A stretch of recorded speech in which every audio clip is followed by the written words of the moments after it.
أقول قولي واستغفر الله. أقول قولي واستغفر الله وأنيك عزمك يا أخوي ربيش، أنت اللي مسميلي روح أختك. جوكر ابن إيري ابن الأنبار.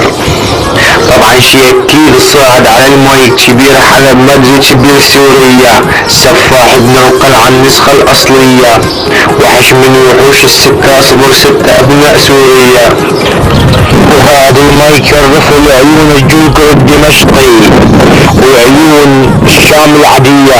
بدي أنيك أختك يا جوكر ابن الأنبار وأتحشب قصة المدفعية.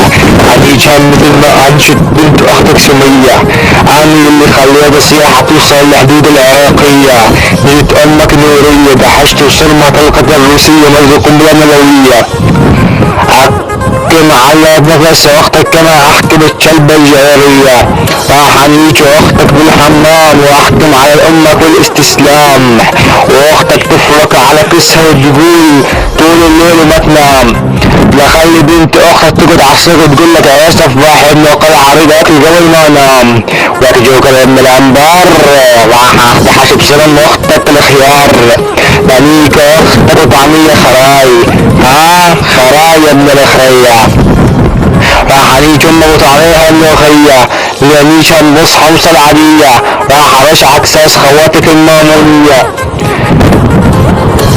ليش طعميها شعبية. لانيك وضحش في قصة طلقة المدفعية. المدفعية من بلات العير على كيس اختك يا ابن الطيازة.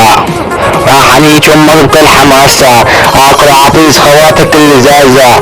لانيك مثل ما نشتري لباسة ابن القحبة استلم هالكسرة من طيز اختك.